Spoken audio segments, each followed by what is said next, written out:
എന്താണ് ആത്മീയത എന്ന് ഇസ്ലാമിക കാഴ്ചപ്പാടിൽ ചിന്തിച്ചാൽ ആത്മാവുമായി ബന്ധപ്പെട്ട കാര്യങ്ങളാണ് ആത്മീയത എന്ന് കരുതുന്ന ഒരു സമീപനമുണ്ട്.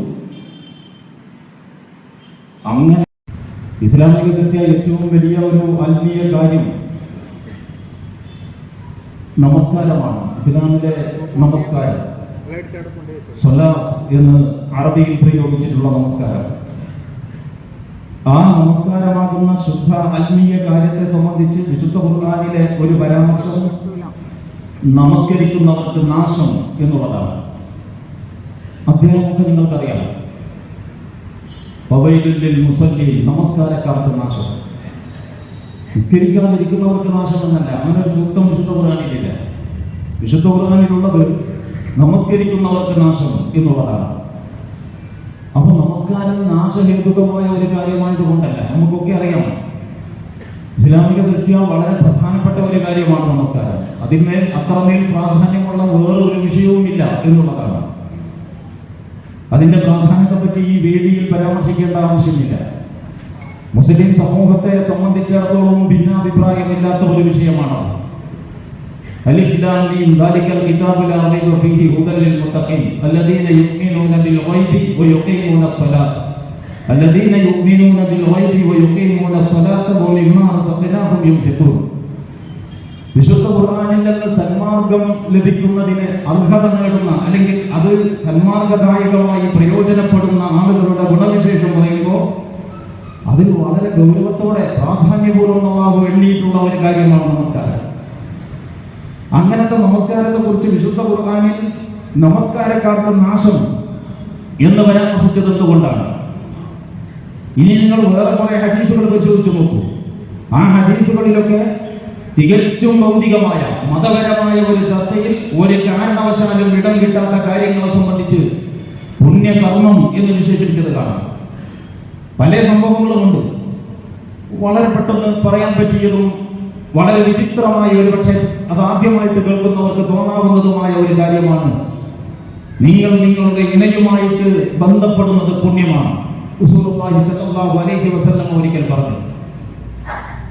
അപ്പോ അത് മതപരമായ ചർച്ചയിൽ തന്നെ വരുന്ന ഒരു കാര്യമല്ല ആ ഒരർത്ഥത്തിൽ.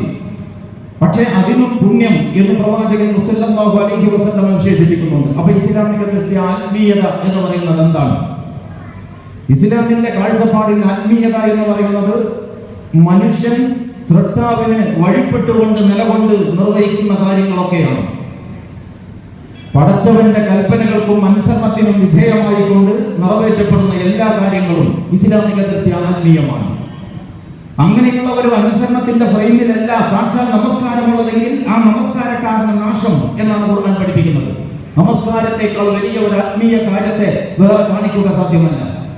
الذين هم يراءون ويمنعون الماعون. അപ്പോൾ الذين هم عن صلاتهم ساهون, അയാൾ നമസ്കാരത്തിൽ അശ്രദ്ധനാണ് എന്ന് പറഞ്ഞാൽ ആർക്കോ വേണ്ടി ചെയ്യുകയാണ്. ഇതിന്റെ യഥാർത്ഥ നിർദ്ദേശ ഉപദേശങ്ങളുടെ സ്വഭാവത്തിൽ ഇതിനോട് നീതി പുലർത്തിയിട്ടല്ല അയാൾ ഈ കാര്യത്തിൽ ഏർപ്പെട്ടിട്ടുള്ളത്. യഥാർത്ഥത്തിൽ അനുസരണം നിഷ്കളങ്കമായും പ്രപഞ്ചനാഥനാക്കിക്കൊണ്ട് അവന് വിധേയനായി നിലകൊള്ളുക എന്നതാണ് കൽപ്പിക്കപ്പെട്ടിട്ടുള്ളത്. അവന്റെ ആരാധനയും അതിന്റെ തന്നെ ഭാഗമാണ്. ആ നിഷ്കളങ്കമായ അനുസരണം പ്രപഞ്ചനാഥന് നൽകേണ്ടതിന് പകരം എന്തിന് പ്രപഞ്ചനാഥന് അങ്ങനെ നിഷ്കപടമായും നിഷ്കളങ്കമായും അനുസരിക്കണം എന്ന ചോദ്യത്തിനും വിശുദ്ധ ഖുർആനിന് കൃത്യമായ മറുപടിയുണ്ട്. അതിന്റെ മറുപടി വളരെ വ്യക്തവും അതുപോലെ തന്നെ എല്ലാ കാലത്തും നിലനിൽക്കുന്നതുമായ ഒരുപാട് ചിന്ത ആവശ്യമുള്ള മറുപടിയാണ്. അല്ലാഹുല്ലദീ ഖലഖകും സുമ്മ റസഖകും സുമ്മ യുമീതുകും സുമ്മ യുഹ്യീകും ഹൽ മിൻ ശുറകാഇകും മൻ യഫ്അലു മിൻ ദാലികും മിൻ ഷൈഇൻ. അല്ലാഹുവാണ് നിങ്ങളെ സൃഷ്ടിച്ചത്, അവനാണ് നിങ്ങൾക്ക് അന്നം നൽകുന്നത്, അവനാണ് ഇവിടത്തെ നിങ്ങളുടെ അവധി കഴിഞ്ഞപ്പോൾ നിങ്ങളെ മരിപ്പിച്ചത്, അവനാണ് പിന്നീട് നിങ്ങളെ വീണ്ടും പുനരുജ്ജീവിപ്പിക്കുന്നത്. ഹൽ മിൻ ശുറകാഇകും മൻ യഫ്അലു മിൻ ദാലികും മിൻ ഷൈഇൻ. ഈ കാര്യങ്ങളിൽ ഏതെങ്കിലും ഒന്ന് നിറവേറ്റുന്നതിൽ നിങ്ങൾ കൊണ്ട് നടക്കുന്ന പങ്കുകാരിൽ ആർക്കെങ്കിലും വല്ല പങ്കുമുണ്ടോ? ഇതാണ് അല്ലാഹുവിന്റെ ചോദ്യം. അമ്മൻ ജഅല അൽ-അർള ഖറാറൻ വജഅല ഖിലാലഹാ അൻഹാറൻ വജഅല ലഹാ റവാസിയ വജഅല ബൈനൽ ബഹ്റൈനി ഹാജിസ. ആരാണ് ഭൂമിയെ വാസയോഗ്യമാക്കിയത്? ആരാണ് ഭൂമിയെ വാസയോഗ്യമാക്കിയത്? ആരാണ് ഭൂമി ആടിവിളയാതിരിക്കാൻ വേണ്ടി പർവ്വതങ്ങൾ കൊണ്ട് നങ്കൂരമിട്ടത്? ആരാണ് ഈ രണ്ട് സമുദ്രങ്ങൾ ഒന്നിച്ചൊഴുകുമ്പോൾ തമ്മിൽ കൂടിക്കലർന്ന് രണ്ടിനം വെള്ളത്തിന്റെയും ദൗത്യം വെവ്വേറെ സൂക്ഷിക്കുന്ന വിധം അതിന്റെ ഇടയിൽ മതിലുകൾ ഉണ്ടാക്കിയത്? എവിടെയോ ഒരു പുഴ, വേറെ എവിടെയോ ഒരു സമുദ്രം, അങ്ങനെയല്ല. രണ്ട് സമുദ്രങ്ങൾ ഒന്നിച്ചങ്ങനെ അങ്ങനെയുണ്ട് എന്നാണ് ആധുനിക ശാസ്ത്രജ്ഞന്മാർ അത് പഠിച്ചിട്ട് പറയുന്നത്. അതിനെത്രയോ കൊല്ലങ്ങൾക്ക് മുമ്പ് നിരക്ഷരനായ ഒരു പ്രവാചകൻ മാനവ ലോകത്തിന്റെ മുമ്പിൽ പ്രഖ്യാപിക്കുകയാണ്, രണ്ട് സമുദ്രങ്ങൾക്കിടയിൽ ഉപ്പുവെള്ളത്തിന്റെ ദൗത്യം. അങ്ങനെ ഒരു ദൗത്യം ഈ ഭൂമിയിൽ ഉപ്പിനുണ്ട്. ഭൂമിയെ പുറത്തു നിന്നിങ്ങനെ നോക്കിയാൽ അല്ലാഹു ഉപ്പിലിട്ട് വെച്ചതുപോലെ തോന്നും. അങ്ങനെയാണ് ഭൂമിയുടെ കിടപ്പ്. അതുകൊണ്ട് ഉപ്പുവെള്ളത്തിന് അതിൻ്റെതായ ദൗത്യം, ശുദ്ധജലത്തിന് അതിൻ്റെതായ ഡ്യൂട്ടി. ഇത് രണ്ടും തകരാറിലാകാത്ത വിധം രണ്ട് സമുദ്രങ്ങൾക്കിടയിൽ ഈ മറയുണ്ടാക്കിയതാരാണ്? ഇങ്ങനെ ഈ കാര്യങ്ങൾ ദിനം ദിനെ നിങ്ങളുടെ കൺമുമ്പിൽ നടന്നുകൊണ്ടിരിക്കുന്നു. ലേശം ചിന്തിച്ചുകൂടെ? ഇതിന്റെ കൂടെ ഈ കാര്യനിർവഹണത്തിൽ അല്ലാഹുവിനോടൊപ്പം വേറെ ഒരു അധികാര കേന്ദ്രം പ്രവർത്തിക്കുന്നുണ്ടോ? അപ്പൊ ഒരൊറ്റ അധികാര കേന്ദ്രമേ ഉള്ളൂ, ഒരൊറ്റ വ്യവസ്ഥയേ ഉള്ളൂ, ഒരൊറ്റ നാഥനേ ഉള്ളൂ. അങ്ങനെ താളസുന്ദരമായി മനോഹരമായിട്ട് അങ്ങനെ ഈ ആകാശലോകം നിലകൊള്ളുമ്പോ അവൻ നമ്മോട് കൽപ്പിക്കാൻ അധികാരമുള്ളവനും നമ്മൾ കൽപ്പിക്കപ്പെടേണ്ടവനുമായി മാറുകയാണ്. ഞാൻ പോകുന്നത് എവിടെന്നാണ് നിങ്ങൾക്ക് ഓർമ്മയുണ്ടാവും. ആത്മീയതയെ കുറിച്ച് പറഞ്ഞപ്പോ യഥാർത്ഥത്തിൽ പ്രപഞ്ചനാഥന് വഴിപ്പെട്ടുകൊണ്ട് നിലകൊള്ളുക എന്നുള്ളതാണ് ഇസ്ലാമികത്തിൽ ആത്മീയത എന്ന് പറയുന്നത്. ഈ വഴിപ്പെടലിൽ നിന്ന് മനുഷ്യൻ കുതറിച്ചാടിയാൽ പിന്നെ അവന്റെ നമസ്കാരം പോലും അനാവശ്യമാണ്, അല്ലെങ്കിൽ ശിക്ഷാർഹമായ ശാപാർഹമായ കാര്യമാണ്. കാരണം അവന്റെ നമസ്കാരത്തിന്റെ സാക്ഷാൽ പ്രചോദനം തെറ്റിയിരിക്കുന്നു എന്നുള്ളതാണ്.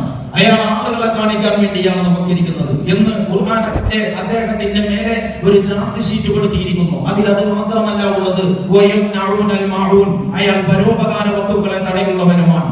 അപ്പൊ നമസ്കാരം എന്ന് പറയുന്ന ആത്മീയ കാര്യത്തിന്റെ നിർവഹണത്തിൽ തകരാറ് സംഭവിച്ച ആളുടെ നേരെ രണ്ട് ചാർട്ട് ഷീറ്റുകൾ വിശുദ്ധ ഖുർആനിൽ നിങ്ങൾക്ക് കാണാം. അതിലൊന്ന് ഇയാളും ഇയാളുടെ നാഥനും തമ്മിലുള്ള ബന്ധം എങ്ങനെയാകണമോ അങ്ങനെ ആയിട്ടില്ല എന്നുള്ളതാണ്. അത് നമുക്ക് വേഗം മനസ്സിലാവും. ഒരു ആത്മീയ കർമ്മത്തിൽ നമ്മളും നമ്മുടെ റബ്ബും, നമ്മളും നമ്മുടെ നാഥനും, നമ്മളും മനുഷ്യനും അവന്റെ ദൈവവും തമ്മിലുള്ള ബന്ധം എങ്ങനെ ഈ ആത്മീയ കർമ്മത്തിലൂടെ ശക്തി പ്രാപിക്കണമോ അങ്ങനെ ശക്തി പ്രാപിച്ചിട്ടില്ല.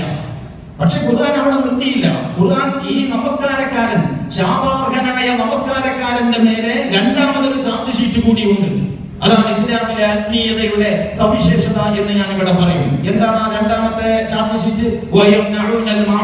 അയാൾ പരോപകാര വസ്തുക്കളെ തടയുന്നവനാണ്. നിങ്ങൾ പടപ്പുകളിൽ നിന്ന് അകന്ന് പടച്ചവനെ തേടി പുറപ്പെടാൻ പാടില്ല. നിങ്ങൾ പടപ്പുകളിലേക്ക് അടുത്ത് പടച്ചവനെ പാടെ മറക്കാനും പാടില്ല. പടപ്പുകൾ പടച്ചവനുമായുള്ള നിങ്ങളുടെ ബന്ധം ശക്തി പ്രാപിക്കുന്നതിനനുസരിച്ച് പടപ്പുകളോട് നിങ്ങൾ അങ്ങനെ ഒന്നിച്ചു പോവുകയാണ് ഉണ്ടാകുന്നത്. ഇത് രണ്ടും ഏറ്റുമുട്ടുന്ന രണ്ട് ഘടകങ്ങളല്ല. ഇത് ഇസ്ലാമിന്റെ വളരെ വ്യക്തമായ ഒരു കാഴ്ചപ്പാടാണ്. ഇതിനെ കുറിച്ച് വേണമെങ്കിൽ കുറെ ആയത്തുകളും ഹദീസുകളും ഉദ്ധരിച്ച് ഒരാൾക്ക് വേണമെങ്കിൽ ഒരു വലിയ പ്രഭാഷണം നടത്താം. ഞാനിപ്പോ അതിന്റെ ആ ഒരു വിശദാംശങ്ങളിലേക്ക് കടക്കാൻ ഉദ്ദേശിച്ചുകൊണ്ടല്ല ഈ ഒരു പരാമർശം ഇവിടെ നടത്തിയിട്ടുള്ളത്. ആത്മീയത എന്ന് പറയുമ്പോൾ ഇസ്ലാമിന്റെ കാഴ്ചപ്പാടിൽ പ്രപഞ്ചനാഥന് വഴിപ്പെട്ടുകൊണ്ട് ഒരു മനുഷ്യൻ ചെയ്യുന്ന കാര്യങ്ങൾ എന്തൊക്കെയാണോ അതൊക്കെയാണ്. കച്ചവടക്കാരനെ പറ്റി റസൂലുള്ളാഹി സ്വല്ലല്ലാഹു അലൈഹി വസല്ലം പറഞ്ഞത് നിങ്ങൾക്ക് സുപരിചിതമായ ഒരു വചനമാണ്. അത്താജിറു സ്വദൂഖുൽ അമീൻ, വിശ്വസ്തനായ സത്യസന്ധനും വിശ്വസ്തനുമായ കച്ചവടക്കാരൻ. എന്നിട്ട് ആ കച്ചവടക്കാരനെ പ്രവാചകന്മാരോടൊപ്പം, സിദ്ദീഖുകളോടൊപ്പം, ശുഹദാക്കളോടൊപ്പം അല്ലാഹുവിന്റെ പ്രവാചകൻ എണ്ണിയിരിക്കുകയാണ്. പ്രവാചകന്മാർ സമൂഹത്തിന്റെ ആശയപരമായ സുഭിക്ഷതയ്ക്ക് വേണ്ടി പണിയെടുക്കുന്നവരാണെങ്കിൽ കച്ചവടക്കാരൻ സമൂഹത്തിന്റെ സാമ്പത്തികമായ സുസ്ഥിതിക്ക് വേണ്ടി അനുവദനീയമായ മാർഗേണ പ്രവർത്തിച്ചു കൊണ്ടിരിക്കുന്നവരാണ്. രണ്ടും അനിവാര്യമാണ്.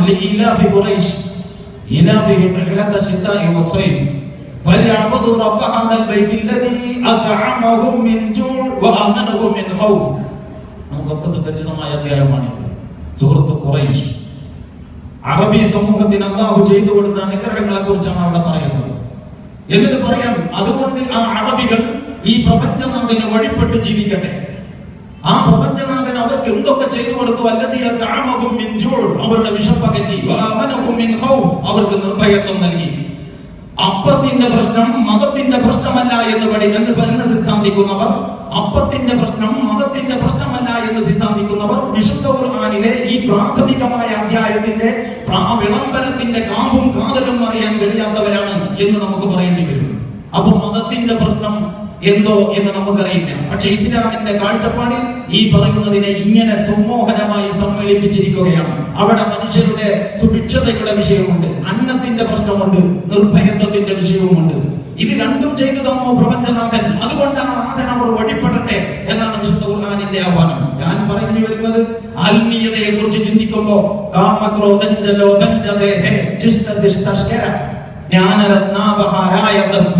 ജാഗ്രത ജാഗ്രത. ശങ്കരാചാര്യർ പറഞ്ഞിട്ടുണ്ട്, കാമവും ക്രോധവും ലോഭവും ജ്ഞാനമാകുന്ന രത്നത്തെ അപഹരിച്ചെടുക്കുന്ന കള്ളനാണ്, തസ്കരനാണ്. അതുകൊണ്ട് ജാഗ്രത പാലിക്കണം.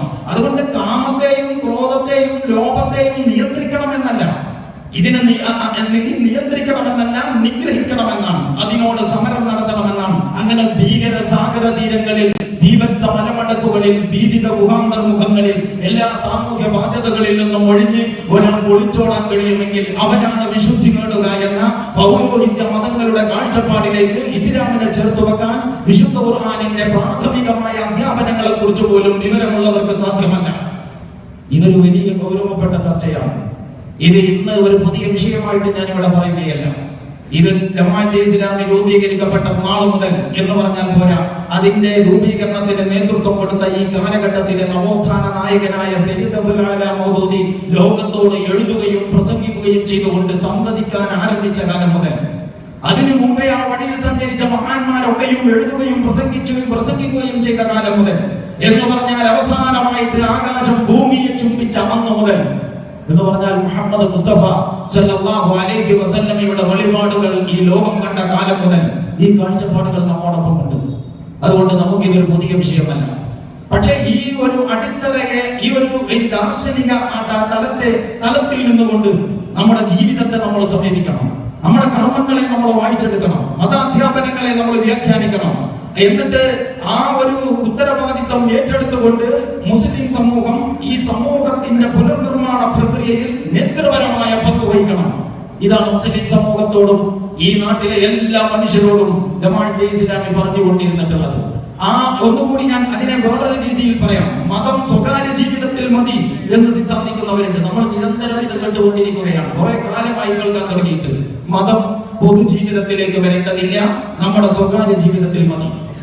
വേറെ ഒരു വശത്ത് നിങ്ങൾ ദീന് പറയുന്നവരല്ലേ, നിങ്ങൾ ദീന് പറഞ്ഞാൽ മതി, ദുനിയാവിലേക്ക് നിങ്ങൾ ഇടപെടണ്ട, ദീനിന്റെ കാര്യം വേറെയും ദുനിയാവിന്റെ കാര്യം വേറെയുമാണ് എന്ന് ഈ വാദത്തിന്റെ തന്നെ ഒരു മതപരമായ പോർഷനും ഒരു മതപരമായ വായനയും നമ്മൾ കേട്ടുകൊണ്ടിരിക്കുന്നുണ്ട്. ജമാഅത്തെ ഇസ്ലാമി അന്ന് മുതലേ പറഞ്ഞിട്ടുണ്ട്, ഈ വായനകളിൽ ഒരുപാട് അപകടങ്ങൾ പതിയിരിക്കുന്നുണ്ട്. മതം സ്വകാര്യ ജീവിതത്തിൽ മതി എന്ന് പറഞ്ഞിട്ട് ദൈവത്തെയും മതത്തെയും നമുക്ക് സ്വകാര്യതകളിൽ ഒളിപ്പിച്ചു വെക്കാം. അതാണ് അതിന്റെ ഒരു വശം. വേറൊരു വശം, ഈ ഒരു കാഴ്ചപ്പാട് മനുഷ്യനെ ഒരു പരിധി വിട്ട് സ്വാധീനിച്ചാൽ മതത്തിന്റെ പേര് പറഞ്ഞ് സ്വകാര്യതകൾ തേടി മല കയറാനും മനുഷ്യരെ പ്രേരിപ്പിക്കും എന്ന് നിങ്ങൾ മനസ്സിലാക്കണം. ഈ രണ്ട് അപകടങ്ങളെയും ജമാഅത്തെ ഇസ്ലാമി അതിന്റെ രൂപീകരണ കാലം മുതൽ ഇസ്ലാമികമായ അടിത്തറകളിൽ നിന്നുകൊണ്ട് കൈകാര്യം ചെയ്തു വന്നിട്ടുണ്ട്. മനുഷ്യൻ അങ്ങനെ മതം എന്തിനാണ് ഈ ദീൻ, എന്തിനാണ് ഇസ്ലാം എന്ന ദീൻ എന്ന് പറയുന്ന ഇസ്ലാം? ഖുർആൻ അങ്ങനെ ഒരു പ്രയോഗം നടത്തിയിട്ടുണ്ട്. അല്ലാഹുവിങ്കൽ അദ്ദീൻ എന്ന് പറഞ്ഞാൽ അൽ ഇസ്ലാം ആകുന്നു എന്നാണ് ഞാനിപ്പോ ആയത്തിന് അർത്ഥം പറയുന്നത്. അല്ലാഹുവിങ്കൽ അദ്ദീൻ എന്ന് പറയുന്നത് അൽ ഇസ്ലാമിനെ സംബന്ധിച്ചാണ്. എന്തിനാണ് ഈ മതം എന്ന് പറയുന്നത്? കുറച്ച് ആചാരങ്ങൾ, പൂജകൾ, കുറച്ച് നമുക്കെന്തോ മനസമാധാനം കിട്ടാൻ എന്തോ കുറെ ചൊല്ലലുകൾ, എന്തോ കുറെ പ്രവൃത്തികൾ, അതിന്റെ മുമ്പത്തെ നമ്മുടെ ജീവിതവുമായിട്ട് ഒരു ബന്ധവുമില്ല. ഇങ്ങനെ ഓരോരുത്തരും സ്വകാര്യമായിട്ട് എന്തോ കുറച്ച് കാര്യങ്ങളിൽ ഏർപ്പെടുന്നു എന്ന് പറഞ്ഞാൽ അതിനെന്ത് പ്രസക്തിയാണുള്ളത്? അതിന് ആ മനുഷ്യന്റെ ജീവിതത്തിൽ തന്നെ എന്ത് സ്വാധീനമാണുള്ളത്? ഇസ്ലാം മനസ്സിലാക്കുന്നത് ഇങ്ങനെ ഒരു മനുഷ്യനും ദൈവവും തമ്മിലുള്ള ഒരു സ്വകാര്യ ഇടപാടിന്റെ പേരാണ് മതമെങ്കിൽ അങ്ങനത്തെ ഒരു മതത്തിന് പ്രസക്തിയേയില്ല. കാരണം സ്വകാര്യ ജീവിതത്തിൽ ഞാൻ പലപ്പോഴും പറയാറുണ്ട്, ഞാൻ എന്റെ റൂമിൽ ഒറ്റയ്ക്ക്, വേറെ ആരും അവിടെയില്ല. അവിടെ ഞാൻ മുത്തക്കിയാകുന്നു എന്നുള്ളത്, അവിടെ ഞാൻ സത്യസന്ധനാവുക എന്നുള്ളത്, വിശ്വസ്തനാവുക എന്നുള്ളത് പ്രസക്തിയില്ല വർത്തനത്തിന്. നേരെ മറിച്ച് അവിടെ ഒരാൾ കൂടി എന്റെ കൂടെ ഉണ്ടെങ്കിൽ കുറച്ച് സാമൂഹ്യ മര്യാദകൾ പാലിക്കാതെ ഞങ്ങൾ ഒത്തുപോകില്ല. മുമ്പിൽ കുറച്ചുകൂടി അധികം ആളുകൾ ഉണ്ടെങ്കിൽ കുറച്ചുകൂടി അധികം സാമൂഹിക മൂല്യങ്ങൾ ആ ജീവിതത്തിൽ പാലിക്കാൻ നമ്മൾ ബാധ്യസ്ഥരാകും എന്നുള്ളതാണ്. അങ്ങനെ പിന്നെയും പിന്നെയും ആളുകളുടെ എണ്ണം കൂടുമ്പോൾ, അപ്പൊ ഒരു വലിയ സാമൂഹ്യ ജീവിതത്തെ കുറിച്ച് നമ്മൾ വിഭാവന ചെയ്യുമ്പോൾ ആ സാമൂഹ്യ ജീവിതത്തിന്റെ അന്തർധാരയായിട്ട് ഒരു നല്ല സാമൂഹിക പറ്റുള്ള ഒരു ആത്മീയ ദർശനത്തിന്റെ സാന്നിധ്യം അത്യാവശ്യമാണ് എന്ന് ബോധ്യപ്പെടും. അതാണ് മതത്തെ സംബന്ധിച്ചിടത്തോളം ഞങ്ങളുടെ കാഴ്ചപ്പാട്. എന്ന് പറഞ്ഞാൽ മതം ഏറ്റവും പ്രസക്തമാകുന്നത് പൊതുജീവിതത്തിലും വിശാലമായ മേഖലകളിലുമാണ്. അപ്പൊ ദീനിന്റെ കാര്യം വേറെയും ദുനിയാവിന്റെ വേറെ കാര്യം വേറെയുമാണ് എന്ന് പറയുന്നതും, മതം സ്വകാര്യ ജീവിതത്തിൽ ഒതുക്കിയാൽ മതി എന്ന് പറയുന്നതും, മനുഷ്യനെ ഒളിച്ചോടാൻ, ജീവിതത്തിന്റെ വലിയ ഉത്തരവാദിത്തങ്ങളിൽ നിന്ന് ഒളിച്ചോടാൻ പ്രേരിപ്പിക്കുന്ന സിദ്ധാന്തങ്ങളാണ്. അത് ചിലപ്പോൾ ദൈവത്തെ ഒളിപ്പിച്ചു വെക്കലാകാം, ചിലപ്പോൾ മനുഷ്യൻ തന്നെ ഒളിച്ചോടലാകാം. രണ്ട് സംഭവിച്ചാലും അതിൽ അത്ഭുതമില്ല എന്നാണ് എന്റെ അഭിപ്രായം. അതുകൊണ്ട് ഞാൻ പറയുന്നു, ആത്മീയ വ്യതിചലനത്തിന്റെ പല തലങ്ങളെ പറ്റിയും നമുക്ക് ഒരുപാട് പറയാനുണ്ട്. ആത്മീയ വ്യതിചലനത്തിന്റെ ഒരു വശം കച്ചവടവൽക്കരിക്കപ്പെടുന്ന ആത്മീയതയാണ്. ആത്മീയത കൊണ്ട് തോന്നിക്കൂട്ടുകയാണ് മനുഷ്യൻ. നമ്മളത് കുറെ കാലമായല്ലോ ജീവിക്കാൻ തുടങ്ങിയിട്ട്. നമ്മൾ ഇത്രയും കൊട്ടിഘോഷങ്ങളില്ലാതെ പടച്ചവന്റെ ഭീതി നേടാൻ ശ്രമിച്ചിട്ടില്ലേ? നമ്മളെ മുൻഗാമികളായ ആളുകൾ ശ്രമിച്ചിട്ടില്ലേ? ഇന്ന് നിങ്ങൾക്ക് ഇക്കഴിഞ്ഞ എന്നോട് എന്റെ വ്യക്തിപരമായി എനിക്ക് തന്നെ അനുഭവപ്പെട്ടു. ഒരുപാട് ആളുകൾ പല സംസാരത്തിനിടയിലും പറഞ്ഞു, റമദാനിന്റെ അവസാനത്തെ 27-ാം രാവിൽ പല പള്ളികളുടെയും പരിസരങ്ങളിലുള്ളവർക്ക് ഉറങ്ങാനേ പറ്റിയിട്ടില്ല. പരിപാടി മൊത്തം ലൗഡ് സ്പീക്കറിലാണ്. റസൂലുള്ളാഹി സ്വല്ലല്ലാഹു അലൈഹി വസല്ലമയും അനുചരന്മാരും കൂടിയിട്ട് ഒരിക്കൽ ഇങ്ങനെ യാത്ര പോകുമ്പോൾ, ഒരു മല കയറുമ്പോ, ഒരു കുന്ന് കയറുമ്പോ, അവര് സഹാബിമാര് ഉറക്കെ അക്ബർ, അല്ലാഹു അക്ബർ എന്ന് പറഞ്ഞ് ലേശമായിട്ട് ശബ്ദം കൂടി. റസൂലുള്ളാഹി ഇടപെട്ടു, യാ അയ്യുഹന്നാസ് ഉർബഉ വലാ അൻഫുസികും ഇന്നകും ലാ തദഊന അസമ്മ വലാ ഗൈബ ഇന്നകും തദഊന സമീഉൻ ബസീറ. വിശ്വാസികളെ, നിങ്ങളൊരു മിതത്വം പാലിക്കുക. നിങ്ങൾ എന്തിനിങ്ങനെ അലറണം? ഇതാണ് റസൂലുള്ളാഹിയുടെ ചോദ്യം. ഇന്നകും ലാ തദഊന അസമ്മ വലാ ഗൈബ. നിങ്ങൾ വിളിക്കുന്നത് സ്ഥലത്തില്ലാത്തവനെയോ കാത് കേൾക്കാത്തവനെയോ അല്ല. നിങ്ങൾ വിളിക്കുന്നത് കേൾക്കുന്നവനും കാണുന്നവനുമായ അല്ലാഹുവിനെ ആണെങ്കിൽ ഇങ്ങനെ ബഹളമുണ്ടാക്കണ്ട. പക്ഷെ ഇന്ന് ആത്മീയതയുടെ ഒരു വശം ലൗഡ് സ്പീക്കറിലുള്ള പ്രഘോഷണങ്ങളാണ്. അതിൽ നമുക്ക് ദുആ സമ്മേളനങ്ങൾ കാണാം, സലാത്ത് വാർഷികങ്ങൾ കാണാം, അഖണ്ഡനാമ യജ്ഞങ്ങൾ കാണാം, രക്ഷാചരണങ്ങൾ കാണാം. എല്ലാം ദൈവത്തിന് വേണ്ടിയാണ്. എത്ര ആക്രോശിച്ചാലും കേൾക്കാൻ കഴിയാത്ത ദൈവങ്ങൾക്ക് വേണ്ടി. ഇങ്ങനെ മനുഷ്യൻ ആത്മീയതയുമായിട്ട് ഈ ബഹളമായി ആത്മീയതയെ മാറ്റിയിട്ട് നിങ്ങൾക്ക് മതസ്ഥാപനങ്ങളുടെ സമീപത്ത് മനുഷ്യൻ എന്ന നിലക്ക് സമാധാനപൂർവ്വം ജീവിതം സാധ്യമല്ല എന്ന് വരുന്നുവെങ്കിൽ അതിന് മതം ഉത്തരവാദിയാണോ? ഇതാണ് ആത്മീയതയുടെ വ്യതിചലനത്തിന്റെ വളരെ ലളിതമായ ഒരു തലം. ഇതിൽ ഒരുപാട് കാര്യങ്ങളുണ്ട്. നേരത്തെ പറഞ്ഞതുപോലെ അതിനെപ്പറ്റിയാണ് പറയുന്നതെങ്കിൽ മണിക്കൂറുകളോളം ഒരാൾക്ക് പ്രസംഗം നടത്താം. റസൂലുള്ളാഹി സ്വല്ലല്ലാഹു അലൈഹി വസല്ലമയിൽ നിന്ന് ഉദ്ധരിക്കപ്പെട്ട ഹദീസുകളിൽ നമ്മൾ കാണുന്നു, സുദീർഘമായ സൂറത്തുകൾ ഓതിക്കൊണ്ട് ദൈർഘ്യത്തോടെ നമസ്കരിക്കണമെന്ന് വിചാരിച്ച് ഞാൻ പള്ളിയിലേക്ക് വരും. സ്വല്ലല്ലാഹു അലൈഹി വസല്ലം ഫഅസ്മഉ ബുകാഅ സബിയ്യി.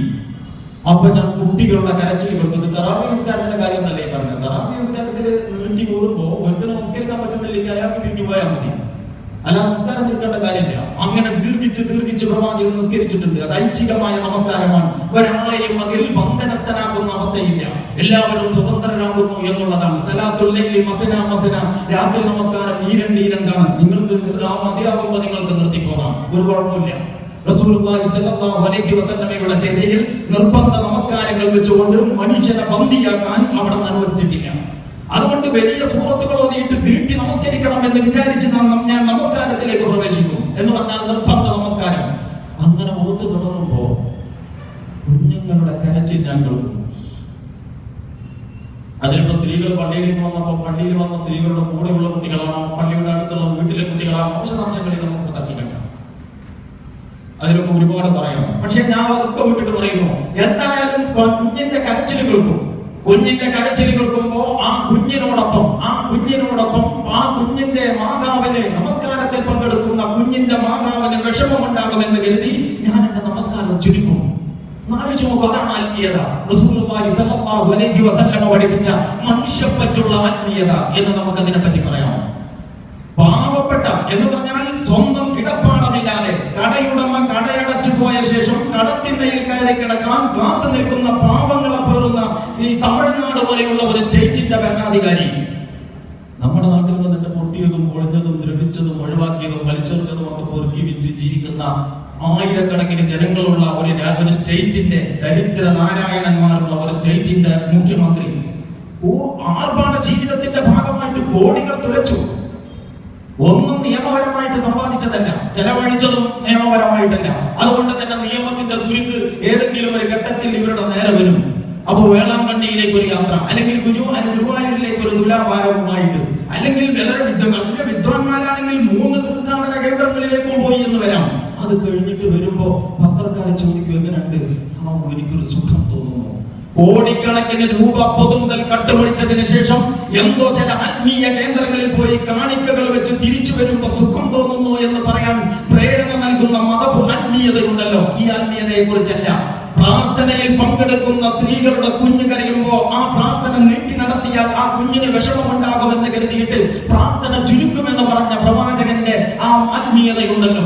ഇത് രണ്ടും തമ്മിൽ വലിയ വ്യത്യാസമുണ്ട്. ഇന്ന് പുരോഹിതന്മാർ കൊണ്ടു നടക്കുന്നതും ഇന്ന് കൊട്ടിഘോഷിക്കപ്പെടുന്നതും മനുഷ്യനും ലൗഡ് സ്പീക്കറും തമ്മിൽ ബന്ധമായി തീർന്നതുമായ ആത്മീയതകൾ ആത്മീയ വ്യതിചലനത്തിന്റെയും കച്ചവടവൽക്കരണത്തിന്റെയും ഒരു വലിയ മേഖലയെ പ്രതിനിധാനം ചെയ്യുന്നുവെന്ന് ഞാനിവിടെ പറയുന്നു.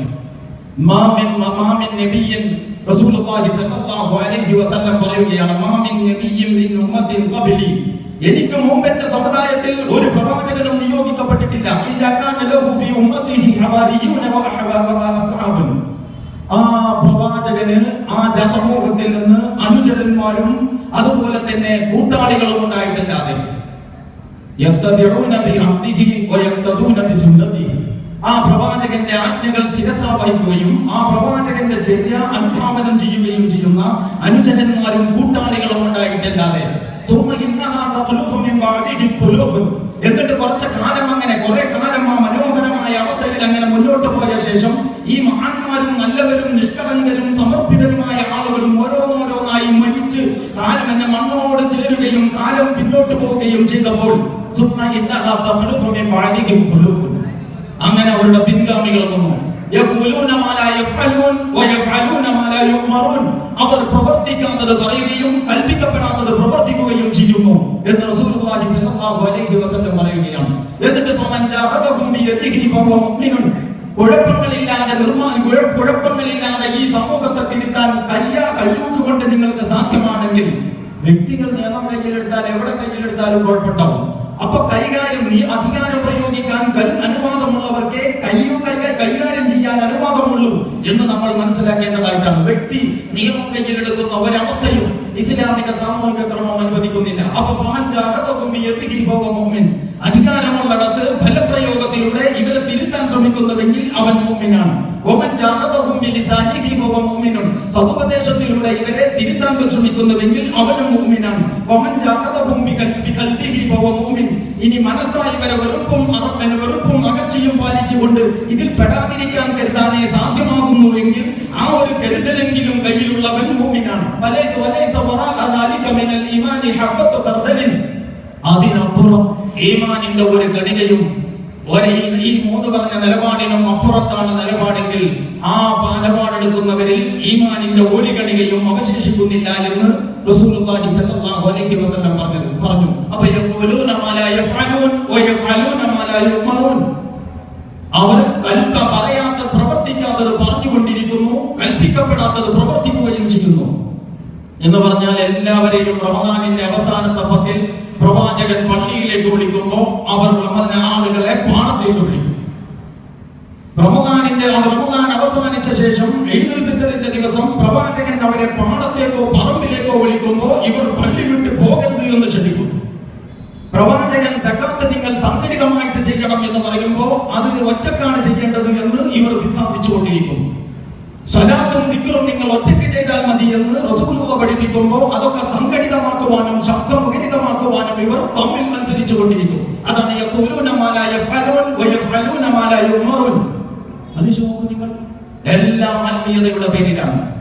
ഇസ്ലാമികമായ സംസ്കാരത്തോട് നീതി പുലർത്തുന്ന രീതിയിൽ ആത്മീയത നമ്മൾ നിറവേറ്റുമ്പോൾ അത് മനുഷ്യപ്പറ്റുള്ള ആത്മീയത എന്ന് ഞാൻ അതിനെപ്പറ്റി പറഞ്ഞത് ആ ഒരർത്ഥത്തിലാണ്.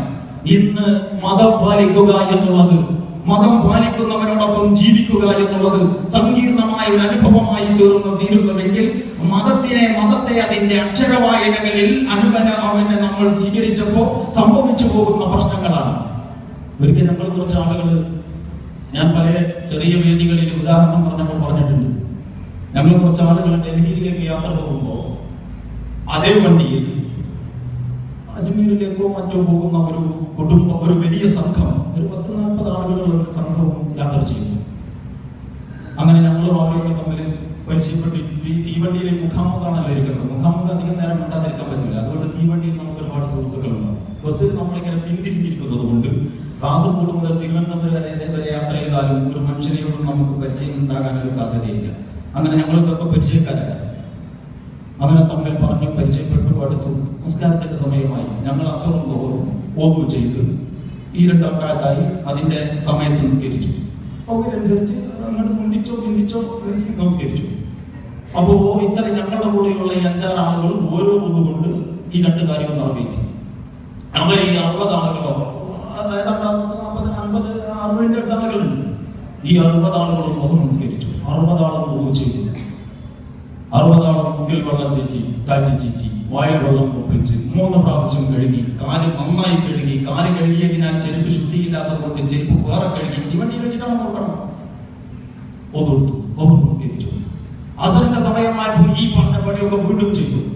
മഗ്‌രിബിന്റെ സമയത്തും ഇതേ പണികൾ ആവർത്തിച്ചപ്പോൾ ഭക്ഷണം കഴിക്കാൻ രാത്രി ഭക്ഷണത്തിന്റെ സമയമായപ്പോഴേക്കും വണ്ടിയിൽ വെള്ളമില്ലാതായി. ആ പോക്കി അവരെ അയൽവാസികളുടെ ബോഗികളിലേക്ക് പോയി എന്ന് പറഞ്ഞാൽ അപ്പുറത്തെ ബോഗി പോയി. 2-3 ബോഗികളിൽ പോയി. അവസാനം പിറ്റേന്ന് രാവിലെ 10 മണിക്കേറ്റാണ് പിന്നെ ആ വണ്ടിയിൽ വെള്ളം നിറക്കാൻ പോകുന്നത്. ഒരു തുള്ളി വെള്ളമില്ലാത്ത കുറെ ബോഗികൾ. അപ്പൊ ഇതിന് നമ്മളോടൊപ്പം ജീവിക്കുന്ന ആളുകൾ തീർന്നു. വളരെ കൃത്യമായ മതബോധം ഒരു കൂട്ടർക്കുണ്ടായാൽ അവരോടൊപ്പം സാമൂഹ്യ ജീവിതം സാധ്യമല്ല എന്നൊരു സന്ദേശം അവരവിടെ വിളംബരം ചെയ്തു എന്നുള്ളതാണ് ഇസ്ലാമിന്റെ ഉത്തരവാദിയാണ്. ഒരുപാട് വലിയ കാര്യങ്ങളെ പറ്റി പറയാതെ ഞാൻ പൊതു സദസ്സായതുകൊണ്ട് ഇങ്ങനെ ഒരു ഉദാഹരണത്തിലൂടെ എന്റെ കാര്യം നടത്തുകയാണ്. അല്ലെങ്കിൽ ഇതിന്റെയൊക്കെ ദർശനങ്ങളിലേക്ക് നമുക്ക് പോകാം. അപ്പൊ വിഷയം ഇതാണ്: എങ്ങനെ നമ്മൾ മതത്തെ വായിച്ചെടുക്കുന്നു എന്നുള്ളത്, എങ്ങനെ നമ്മൾ മതത്തെ അനുഷ്ഠിക്കുന്നു എന്നുള്ളത്, എങ്ങനെ നമ്മൾ മതത്തോട് സമീപിക്കുന്നു എന്നുള്ളത് നമ്മുടെ മാത്രം വിഷയമല്ല. അത് മനുഷ്യരുടെ, സമൂഹത്തിന്റെ, സാഹചര്യത്തിന്റെ, ചുറ്റുപാടുകളുടെ, പരിസ്ഥിതിയുടെ, ആവാസ വ്യവസ്ഥയുടെ മുഴുവൻ പ്രശ്നമായിട്ട് മാറുമെന്ന് നിങ്ങൾ മനസ്സിലാക്കണം.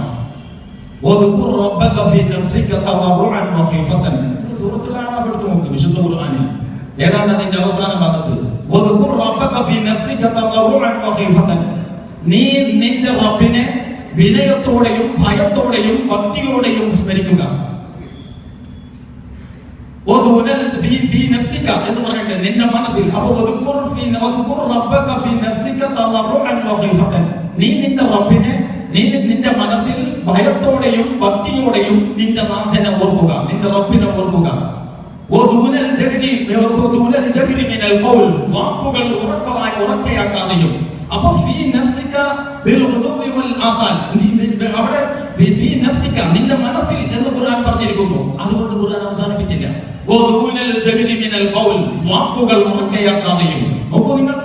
അപ്പൊ നീ നിന്റെ റബ്ബിനെ നിന്റെ മനസ്സിൽ സ്മരിക്കുക, പ്രഭാതത്തിലും പ്രദോഷത്തിലും ഭയത്തോടും ഭക്തിയോടും കൂടി എന്ന് പറഞ്ഞ് അവസാനിപ്പിക്കുന്നതിന് പകരം നീ നിന്റെ റബ്ബിനെ ഭയത്തോടും ഭക്തിയോടും കൂടി പ്രഭാതത്തിലും പ്രദോഷത്തിലും വാക്കുകൾ ഉറക്കയാക്കാതെയും, അതാണ് വാക്കുകൾ ഉറക്കയാക്കാതെയും.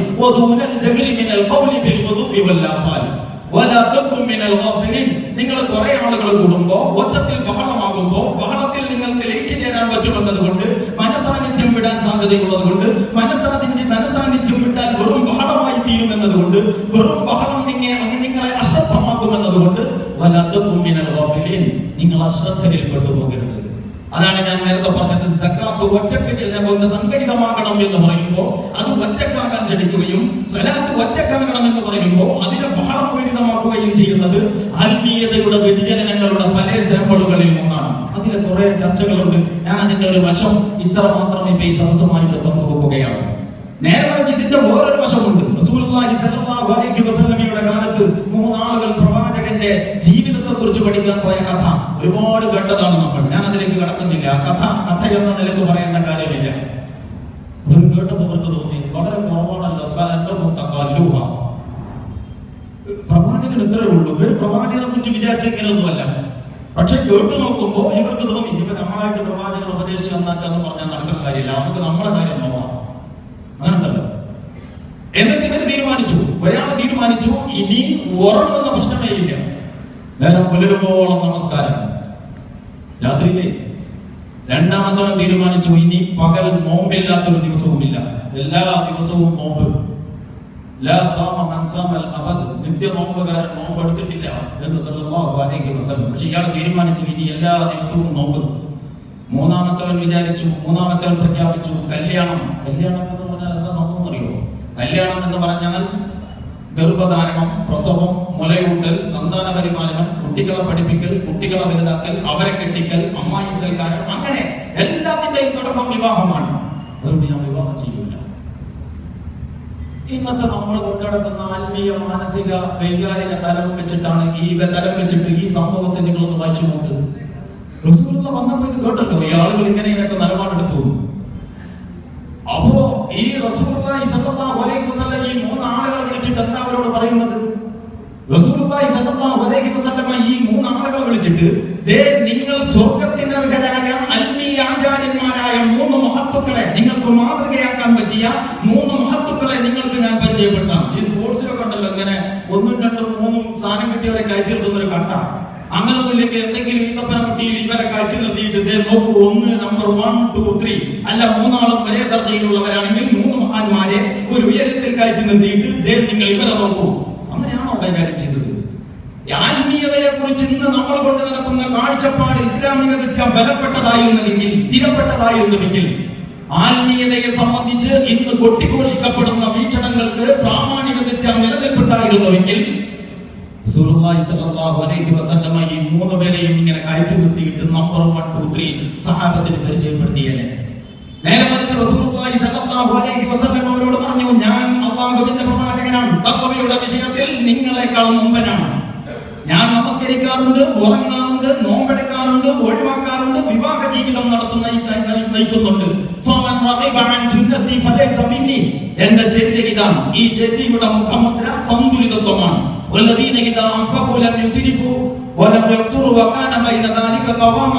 അത് ചെലവഴിക്കുന്ന കാര്യത്തിലായാലും എല്ലാ വിഷയത്തിലായാലും മിതത്വം എന്നത് ഇസ്ലാമിന്റെ മുഖമുദ്രയാണ്. അപ്രകാരം അല്ലാഹു നിങ്ങളെ ഒരു മധ്യമ സമൂഹമാക്കിയിരിക്കുന്നു, ഒരു സന്തുലിത സമുദായം. നിങ്ങളുടെ എല്ലാ വീക്ഷണങ്ങൾക്കും ആ സന്തുലിതത്വമുണ്ട്. അല്ലാഹു നിനക്ക് ഈ ഇഹലോകത്തെ ഏകിയതെന്തോ അത് നീ തേടിക്കൊണ്ടിരിക്കുക. എന്നിട്ട് അഥവാ അതാ ഇഹലോകം സ്വന്തമാക്കാനുള്ള പ്രയത്നങ്ങളുടെ ഇടയിൽ പരലോകത്തെ മറന്നു പോകരുത്. അപ്പൊ പരലോകത്തിന് വേണ്ടി പരലോകത്തെ മുമ്പിൽ വെച്ചുകൊണ്ട് ഇഹലോകത്തെ സമീപിക്കുക.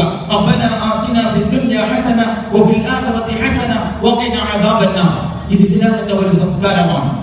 ഈ സംസ്കാരം എന്ന് പറയുന്നത് ഒരു ഹദീസിനെ എങ്ങനെയോ വായിച്ചെടുത്തുകൊണ്ട് അട്ടിമറിക്കാവുന്ന അത്രമേൽ ദുർബലമല്ല. ഇവിടെ നേരത്തെ നമ്മുടെ മുന്നേ പ്രസംഗിച്ച മുജീബ് സാഹിബ് ഹദീസിനെ പറ്റി പറഞ്ഞു. ഇതൊരു പൊതു യോഗമായതുകൊണ്ട് ഹദീസുകളുടെ ഒരു സൂക്ഷ്മ വിശകലനം ഇവിടെ അപ്രസക്തമാണെന്ന് മനസ്സിലാകുന്നത് കൊണ്ട് ഞാൻ ആ ചർച്ചയിലേക്ക്, ആ സ്വഭാവത്തിൽ എന്റെ സംസാരം ചുരുക്കേണ്ടതുള്ളത് കൊണ്ടും ആ ചർച്ചയിലേക്ക് ഞാൻ ആ സ്വഭാവത്തിൽ ഇപ്പോൾ ഇവിടെ കടക്കുന്നില്ല. ഉചിതമായ ഒരു വേദിയിൽ വേണമെങ്കിൽ ആ കാര്യത്തിൽ ഏർപ്പെടുന്നതിന് വ്യക്തിപരമായിട്ട് എനിക്ക് വിരോധമില്ല. പക്ഷേ ഇത് അതിന് പറ്റുന്ന ഒരു സന്ദർഭമല്ല, അല്ലെങ്കിൽ സാഹചര്യമല്ല എന്ന് ഞാൻ മനസ്സിലാക്കുന്നു. വിഷയം എന്താണെന്ന് ചോദിച്ചാൽ, ഹലാലായ സമ്പാദ്യം തേടി നടക്കുന്ന ഒരു മനുഷ്യനെ സംബന്ധിച്ചിടത്തോളം ആളുകളുമായിട്ട് മല കയറിയിട്ട് സമൂഹത്തിൽ ഉണ്ടാകുന്ന ഫിത്നകളിൽ നിന്ന് ഒളിച്ചോടാൻ അതൊരു സുരക്ഷിതമായ ഒരു സങ്കേതമായിട്ട് കുന്നുമുകളുകളെ, മലമുകളുകളെ കാണുന്ന ഒരവസ്ഥ വരും മുസ്ലിം സമൂഹത്തിന് എന്ന് സല്ലല്ലാഹു അലൈഹി വസല്ലം. അങ്ങനെ റിപ്പോർട്ട് ചെയ്യപ്പെട്ട ഹദീസുകൾ ചില്ലറ വ്യത്യാസത്തോടെ ഹദീസ് ഗ്രന്ഥങ്ങളിൽ ഈ ഹദീസുകൾ നിങ്ങൾക്ക് കാണാവുന്നതാണ്. ആകെ ഒരു ഹദീസ് വെച്ചിട്ടാണോ ഇസ്ലാമിക ജീവിതത്തോടുള്ള സമീപനത്തെ സ്വീകരിക്കുന്നത്? ഹദീസുകൾ എന്ന് പറയുന്നത് തന്നെ വിശുദ്ധ ഖുർആനിന്റെ ആധികാരികമായ വ്യാഖ്യാനമാണ്. ഹദീസ് ഇല്ലെങ്കിൽ പിന്നെ ഖുർആനിനെ വ്യാഖ്യാനിക്കുന്നതിനോട് അടിസ്ഥാനമില്ല. ഹദീസ് വരുന്നതോടുകൂടി ഹദീസിനെ സ്വീകരിക്കുന്നതോട് ഹദീസിന്റെ വേണ്ട എന്ന് പറയുന്ന വിദ്വാൻമാരുണ്ട്. അവർ പറയുന്നത് ഇതിൽ ഒറിജിനലും വ്യാജനും ഉണ്ട് എന്നാണ്. നോട്ടിലില്ലേ ഒറിജിനലും വ്യാജനും? ഒറ്റ രൂപയിലെ കള്ളനോട്ട് ഇന്ന് വരെ കണ്ടിട്ടില്ല. 1000-ന്റെയും 500-ന്റെയും നോട്ടിലാണ് കള്ളനോട്ടുകൾ കണ്ടിട്ടുള്ളത്. കാരണം എന്താണെന്നറിയോ? 1000-ന്റെയും 500-ന്റെയും നോട്ടുകൾക്ക് വമ്പിച്ച മൂല്യമുണ്ട് എന്നുള്ളതാണ്. അപ്പൊ ഹദീസുകളിൽ വ്യാജനുണ്ട് എന്ന് പറഞ്ഞാൽ അതിന്റെ അർത്ഥം ഹദീസിന്റെ ഒറിജിനലിന് വലിയ വിലയുണ്ട് എന്നാകുന്നു. അപ്പൊ വ്യാജനുണ്ട് എന്ന് കരുതിയിട്ട് ഒറിജിനലിൽ എത്താവുന്നവർ എലിയെ പേടിച്ച് ഇല്ലം ചുടുന്നവരാണ്. അതിനെപ്പറ്റി പറയാതിരിക്കണം നല്ലത്. ഇസ്ലാം എന്ന് പറയുന്നത് ഖുർആനും സുന്നത്തും കൂടി ചേർന്നതാണ്. ഇത് രണ്ടിൽ നിന്ന് ഒന്നെടുക്കാൻ ഒരിക്കലും സാധ്യമല്ല. അപ്പോ അതിൽ ഒരുപാട് ഹദീസുകൾ ഉണ്ടാവും. ഖുർആനും ഖുർആനിനോട് യോജിക്കുന്ന ഹദീസുകളുമാണ് ഇസ്ലാമിന്റെ അടിസ്ഥാനം എന്ന് നമുക്കൊക്കെ അറിയാം.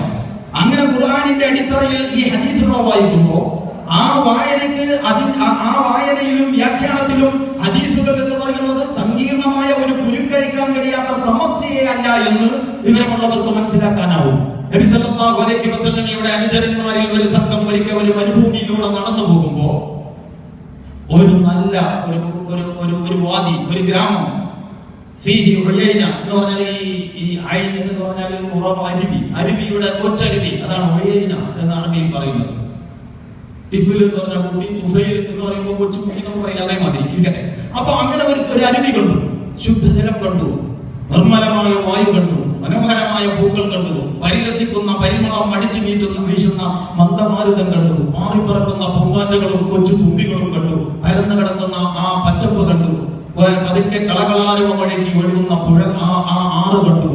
കൂടി കണ്ടപ്പോ ഈ അറബിക്ക് തോന്നി, ഈ സഹാബിക്ക് തോന്നി, ഇവിടെ കണ്ടു കൂട്ടിയാലോ, എല്ലാത്തിൽ നിന്നും ഒറ്റപ്പെട്ട് ഈ ശുദ്ധതയുടെ മനോഹാരിതയിൽ ഇവിടെ എന്ന് കൂടിയാലോ.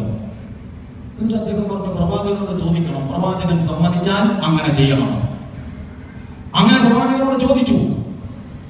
അപ്പൊ റസൂലുള്ളാഹി സ്വല്ലല്ലാഹു അലൈഹി വസല്ലം പറഞ്ഞു, നിങ്ങൾ അങ്ങനെ പ്രവർത്തിക്കരുത്, അങ്ങനെ ചെയ്യരുത്.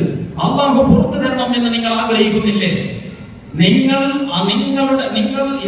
അല്ലാഹുവിന്റെ മാർഗത്തിൽ അവന്റെ ദീനിന്റെ ഉയർച്ചയ്ക്ക് വേണ്ടി ഇറങ്ങി പുറപ്പെടുന്നത് നിങ്ങളുടെ പള്ളിയിൽ നിങ്ങൾ 70 വർഷം സ്ഥിരമായി പതിവായി പ്രാർത്ഥിക്കുന്നതിനേക്കാൾ മഹത്തരമായ കാര്യമാണ്. ഈ പ്രാർത്ഥന നമുക്ക് പറഞ്ഞത് ഐച്ഛികമായ നിസ്കാരത്തെ കുറിച്ചാണ് ഈ പറയുന്നത്. അല്ലാതെ ഫർദിനെ ഇങ്ങനെ മറ്റൊരു സൽക്കർമ്മത്തോട് താരതമ്യപ്പെടുത്തിയിട്ട് റസൂലുള്ളാഹി സ്വല്ലല്ലാഹു അലൈഹി വസല്ലം ഒരിടത്തും പറഞ്ഞിട്ടില്ല. കാരണം ഫർദ് നമസ്കാരം എന്ന് പറയുന്നത് അതിന്റെയൊക്കെ മേലെ നിൽക്കുന്ന ഒരു കർമ്മമാണ്. അപ്പൊ ആ സഹാബിയുടെ നിലപാടിനെ റസൂലുള്ളാഹി സ്വല്ലല്ലാഹു അലൈഹി വസല്ലം അങ്ങനെ സമീപിച്ചു. ഇപ്പോഴും ഈ പ്രശ്നമുണ്ട്. ഒരായത്തെടുത്തിട്ട് തീരുമാനം എടുക്കാൻ വേണ്ടിയില്ല. 2:244 എന്ന് പറയുന്ന ആളുകളുണ്ട്. ഇതെന്താ സാധനം എന്ന് അവർക്ക് മനസ്സിലായിട്ടില്ല. ഈ 2 എന്ന് പറയുന്നത് സൂറത്തുൽ ബഖറയെ ഉദ്ദേശിച്ചിട്ടാണെന്നാണ് നമ്മൾ മനസ്സിലാക്കുന്നത്. അപ്പൊ ആയത്തുകളൊക്കെ അറബിയിലാണ്. അറബി ഭാഷയുമായിട്ട് പ്രാഥമിക ബന്ധമില്ലാത്തവൻ തഫ്സീർ എവിടെന്നോ പരിഭാഷ നോക്കിയിട്ട് ഒരായത്തിന്റെ നമ്പർ കണ്ടുപിടിച്ചിട്ട് ഞാൻ ഇന്ന കാര്യം ചെയ്തത് ഇന്ന ആയത്തിന്റെ അടിസ്ഥാനത്തിലാണ് എന്ന് പ്രഖ്യാപിക്കുമ്പോൾ ഖുർആൻ എന്ന് പറയുന്നത് ഒരു എൻസൈക്ലോപീഡിയ അല്ല. ഒരു കാര്യം പറയുമ്പോൾ എല്ലാ കാര്യവും അവിടെ പറയുന്ന ഒരു വൈജ്ഞാനിക ഗ്രന്ഥത്തിന്റെ സ്വഭാവമല്ല ഖുർആനിന്റേത്. ഖുർആൻ ഒരു കാര്യം തന്നെ പലയിടത്താണ് പറഞ്ഞിട്ടുള്ളത്. എല്ലാം കൂടി ചേർത്ത് വെക്കുമ്പോഴാണ് ആ കാര്യത്തിൽ ഖുർആനിന്റെ നിലപാടുണ്ട് എന്ന് മനസ്സിലാക്കാൻ പറ്റുന്നത്. അതുകൊണ്ട് വിശുദ്ധ ഖുർആനിനെ അങ്ങനെ വായിക്കുന്നു എന്നുള്ളത് വിവരദോഷികൾ വിജ്ഞാനം വിളമ്പുന്നവരായി മാറുന്നു. റസൂലുള്ളാഹി സ്വല്ലല്ലാഹു അലൈഹി വസല്ലം അങ്ങനെ ഒരു താക്കീത് നൽകിയിട്ടുണ്ട്. വിജ്ഞാനം ഇവിടെ ഉയർത്തപ്പെടുകയില്ല. പക്ഷേ പണ്ഡിതന്മാരുടെ ശരിയായ കാമ്പറിയുന്ന ഇൽമും ഫഹ്മുമുള്ള പണ്ഡിതന്മാരുടെ തിരോധാനത്തിലൂടെ ഇൽമു തിരോഭവിച്ചതായിട്ട് നിങ്ങൾക്ക് തോന്നും. അങ്ങനെ ജാഹിലുകൾ വരും, അവർ ഫത്വ കൊടുക്കും, അവർ സ്വയം പിഴക്കുകയും ആളുകളെ പിഴപ്പിക്കുകയും ചെയ്യും.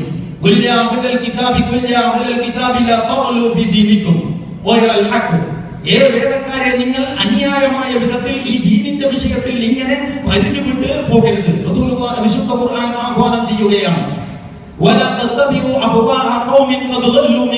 മുമ്പേ തന്നെ വഴിപിഴച്ചു പോയ ജനതകളുടെ ഇച്ഛകളെ നിങ്ങൾ പിൻപറ്റരുത്. അവർ നേരത്തെ തന്നെ പിഴച്ചവരാണ്. ഒരുപാട് ആളുകളെ പിഴപ്പിക്കുകയും ചെയ്തു. ചൊവ്വായ വഴിയിൽ നിന്ന് അവർ വ്യതിചലിച്ചു പോയി.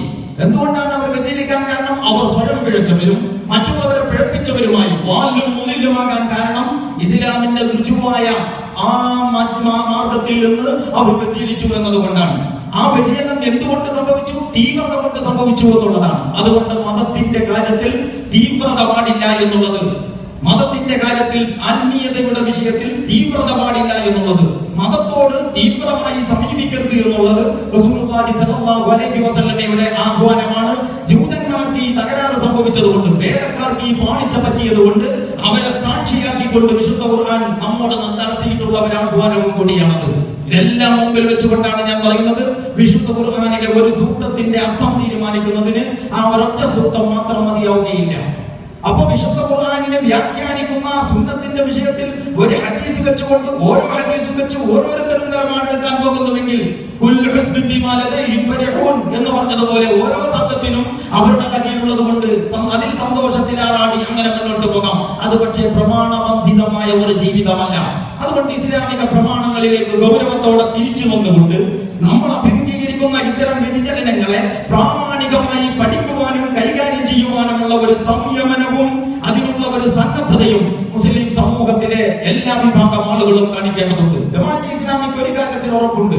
സായുധമായി ഐഎസിനെ പോലെ ആളെ കൊല്ലുന്ന പരിപാടിക്ക് മുസ്ലിം സമുദായത്തിലെ മതസംഘടനകളിൽ നിന്നും ഒന്നിൽ നിന്നും ആളെ കിട്ടുകയില്ല എന്നാണ് ഞങ്ങളുടെ അഭിപ്രായം. കാരണം ഈ മതസംഘടനകളുടെ നേതാക്കന്മാർ അടിസ്ഥാനപരമായി സമാധാനം ആഗ്രഹിക്കുന്നവരാണ്.